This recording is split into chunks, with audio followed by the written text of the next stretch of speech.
Have you ever spent months working on your script only to realize it just feels like a bunch of random scenes that don't really add up with each other? I've been there. And trust me, it gets better. Because I discovered the game-changing secret behind every compelling story. So, in this video, I'm going to show you exactly what you can do so you can easily take your screenplay from confusing chaos to a clear, captivating script that's impossible to put down. The thing most people get wrong about story is thinking it's the same as plot. And spoiler alert, it isn't. Your plot is just one part of the story, but the other part, your characters. And here's the trick.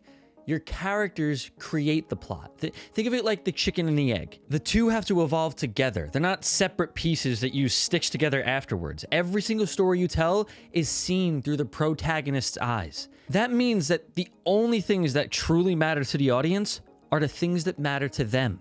So, how do you show that something actually matters to your protagonist? In Little Miss Sunshine, the family has one clear goal: to get to the Little Miss Sunshine pageant. But on the way there, everything goes wrong. You know, they get a flat tire, they get pulled over by a cop, grandpa dies. Everything in your story, the twists, the obstacles, the tension, it all comes from your protagonist actively pursuing a goal, while obstacles try to stop them. These obstacles don't just happen randomly, they're designed to make the journey as difficult as possible. Just placing obstacles for the sake of obstacles doesn't make for a compelling story, though. If your character doesn't care about their goal, neither will the audience. And when that happens, no matter how many obstacles you throw their way, no one will ever be invested enough to actually see if they succeed. So, how do you make sure their goal feels so urgent that people can't take their eyes away? This is one of the main things I help other writers with in my coaching program, Automatic Screenwriting. Think of the movie 1917. At its core, the entire film is about delivering a letter. They're literally risking their lives to be mailmen. Like, that sounds like the most unexciting movie ever. But when you actually watch it, it feels like life or death. Why is this? Because if they fail, 1,600 men will walk into a mass slaughter. And not just that, but one of those men is the main character's brother. All of a sudden, it's more than just a mission. It's personal. It's emotional. It is everything to the protagonist. Every single moment feels crucial. Between crossing no man's land and running through gunfire and almost getting buried alive, none of it would be believable if we didn't actually feel the weight of the goal from the start.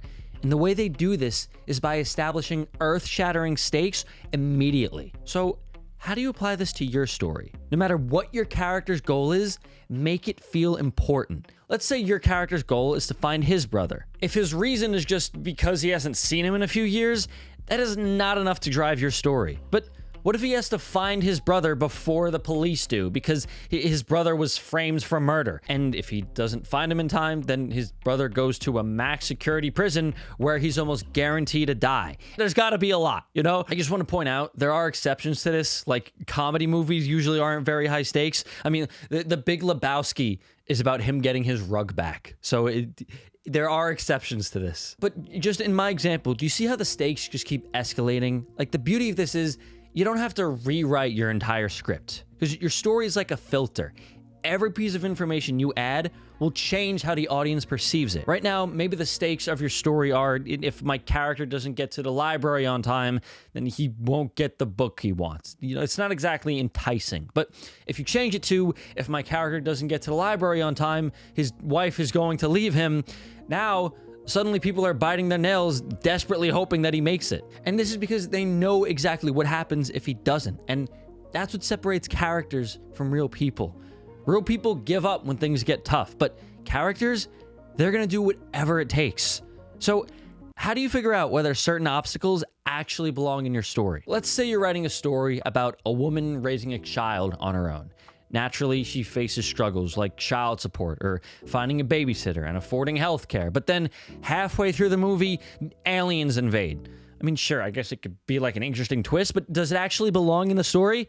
Not really. Plot is not just about what happens. It's about why it happens and how it affects the character.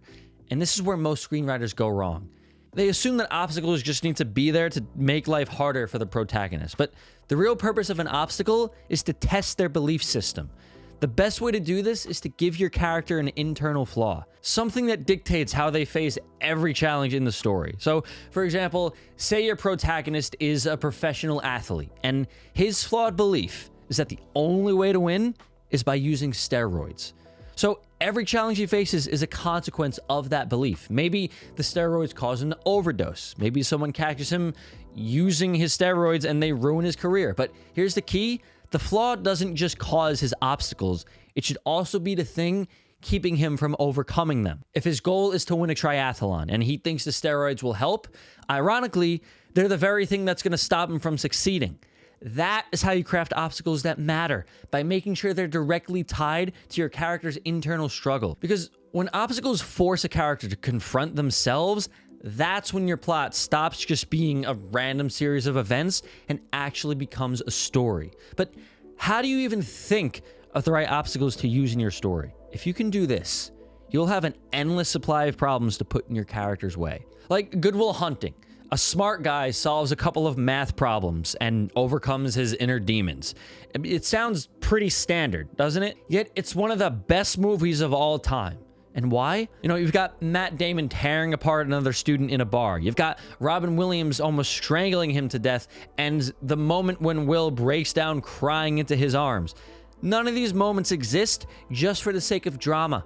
They all happen because of how the characters affect each other. If you want to create meaningful obstacles in your screenplay, just ask yourself, who are the worst possible people that your protagonist could ever run into? I mean, think about it. If your protagonist is a criminal on the run, who are the first people that could make his life a living hell?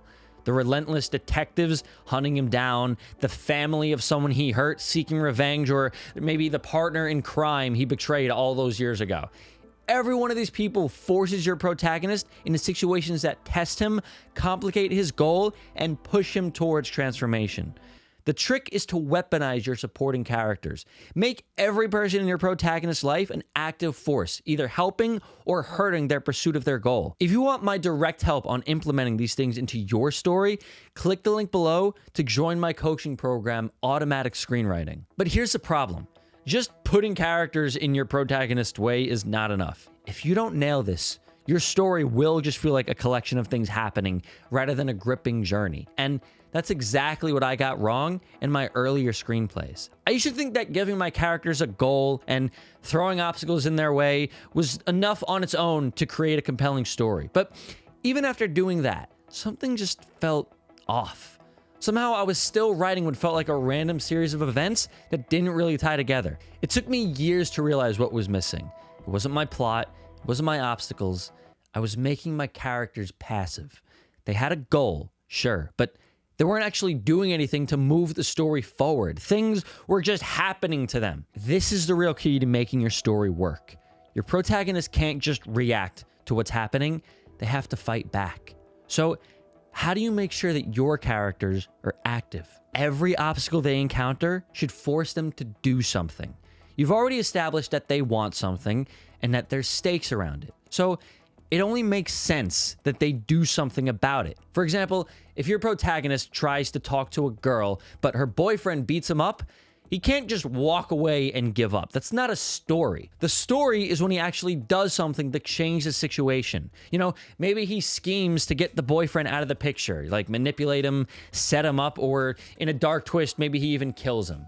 Whatever it is, your protagonist has to take some action. Even if he does walk away, he has to go do something after. When they do take action, your screenplay stops feeling like a series of events and starts feeling like a story. So now, how do you take all of this and make the audience truly invested in your protagonist? Because every story is not just about giving them goals or obstacles. It's about making people care. This is one of the most powerful storytelling techniques I've ever learned. Because when you do this, your audience won't just follow your protagonist's journey, they'll feel it. This is something even some of the most popular scripts miss. And I actually came across it in a Reddit comment. It's executed perfectly in The Godfather, right before Michael kills Salasso and McCluskey. I'm not Italian, by the way, if you couldn't tell. But it's so subtle, you might even miss it.